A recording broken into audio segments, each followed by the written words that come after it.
आज 12 जनवरी को स्वामी विवेकानंद जी की जयंती है। इस अवसर पे आप सबका स्वागत है, अभिनंदन है। आज हमने सोचा एक छोटी सी चर्चा स्वामी विवेकानंद जी की जीवनी पर करें। स्वामी जी के बारे में आप सभी जानते हैं, पर उन बातों को जितनी बार हम दोहराते हैं उतना हमें प्रेरणा मिलती है।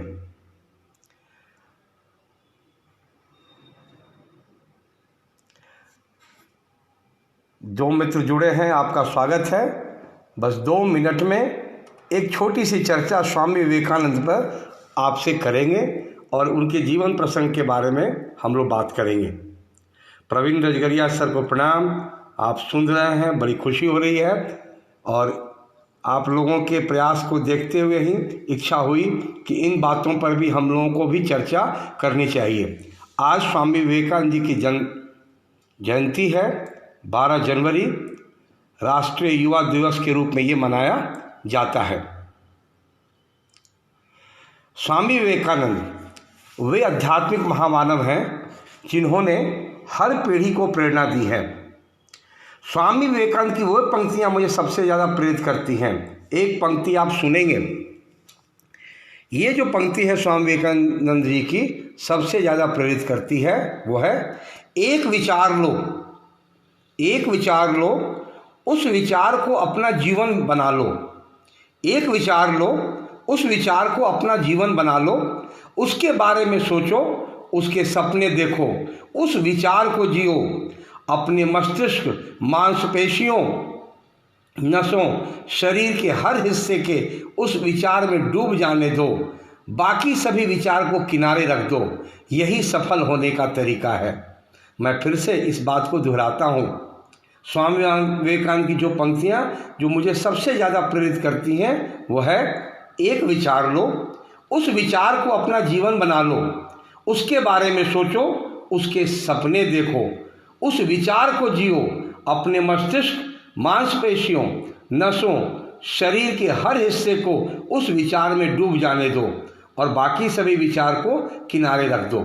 यही सफल होने का तरीका है। स्वामी विवेकानंद का जन्म 12 जनवरी 1863 को हुआ। विलक्षण प्रतिभा के धनी स्वामी विवेकानंद ने कलकत्ता में जन्म लेकर वहाँ की जन्मस्थली को पवित्र कर दिया।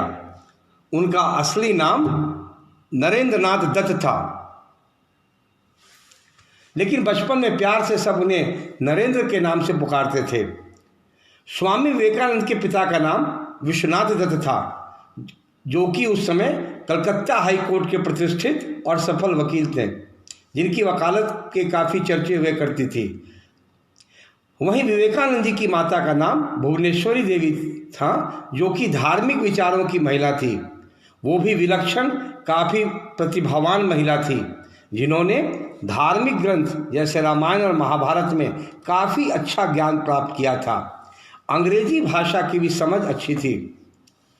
1879 में उनके परिवार के कलकत्ता वापस आ जाने के बाद प्रेसिडेंसी कॉलेज के एंट्रेंस परीक्षा में फर्स्ट डिवीज़न लाने वाले वे पहले विद्यार्थी बने।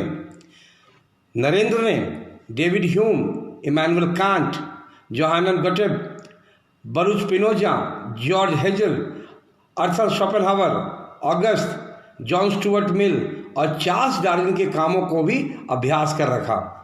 महज 25 साल की उम्र में ही स्वामी विवेकानंद ने गेरुआ वस्त्र पहन लिए और इसके बाद वे भारतवर्ष की पैदल यात्रा के निकल पड़े। अपनी पैदल यात्रा के दौरान अयोध्या, वाराणसी, आगरा, वृंदावन, अलवर समेत कई जगह पहुँचे। इस यात्रा के दौरान वे राजाओं के महल में भी रुके और गरीब लोगों की झोपड़ी में भी रुके। पैदल यात्रा के दौरान उन्होंने अलग अलग क्षेत्रों से संबंधित लोगों की जानकारी मिली। स्वामी विवेकानंद की वो पंक्तियाँ जो हर आदमी को झंकृत करती हैं, सबको पता है। उत्तिष्ठत जागृत प्राप्य वरान्य बोधत। स्वामी जी के ऐतिहासिक कृतित्व को, महत्व को समझने के लिए हमें उस काल की कल्पना करनी होगी जब भारत परतंत्रता से पूर्णतः ग्रसित था और भारतीय संस्कृति को अत्यंत निकृष्ट अथवा हे दृष्टिकोण से देखने की परंपरा भारतवासियों के अंतर्मन में भी जड़ें ले रही थी। भारतीय विचारों की बात तो छोड़ ही दीजिए, भारतीय रहन सहन एवं वेशभूषा को भी तत्कालीन भारत के युवा पाश्चात्य प्रभावों से अभिभूत होकर घृणा की दृष्टि से देखते थे।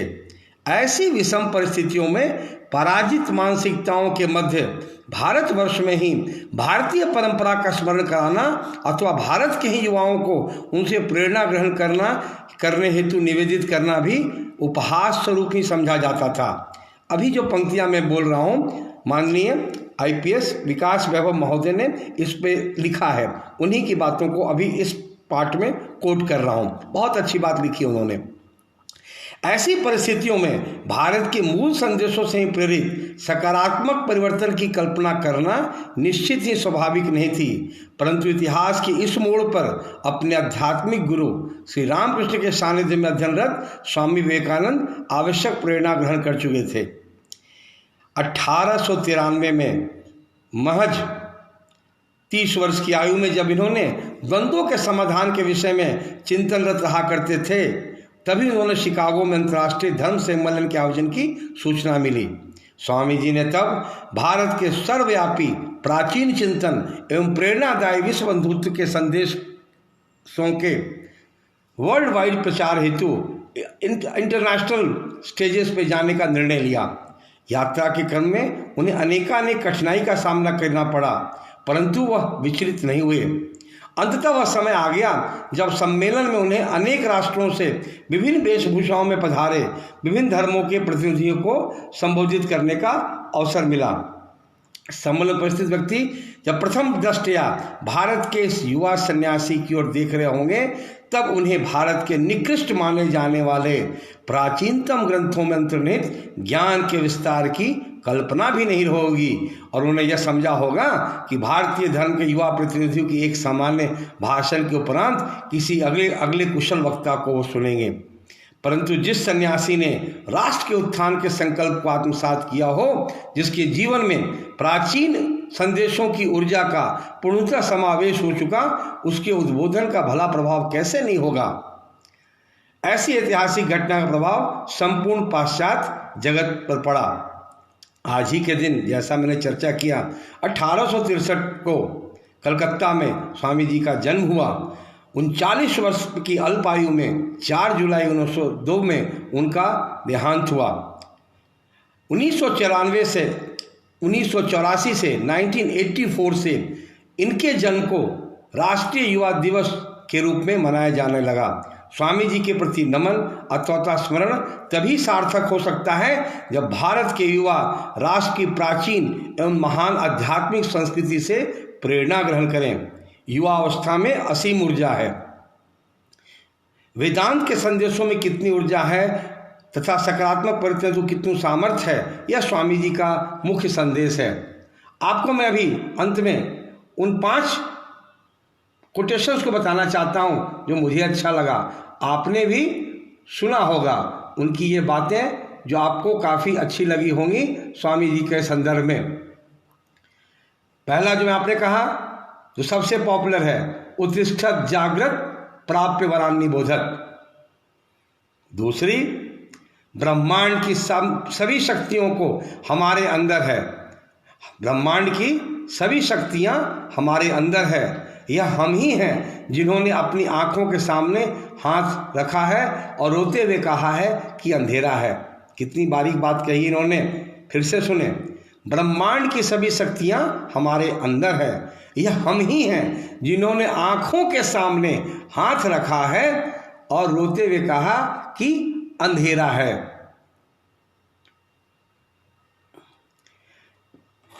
स्वामी विवेकानंद एक ऊर्जा है जिनसे हम प्रेरणा लेते रहे हैं और हर लोगों के प्रेरणा पुंज रहे हैं। 12 जनवरी को राष्ट्रीय युवा दिवस के रूप में हम मनाते हैं। एक बार पुनः सभी मित्रों का धन्यवाद करता हूं जो आज FB लाइव के माध्यम से भी जुड़े। उम्मीद है आपको अच्छा लगा होगा। ऐसी चर्चाएं समय समय पर करते रहेंगे। आप सबका धन्यवाद।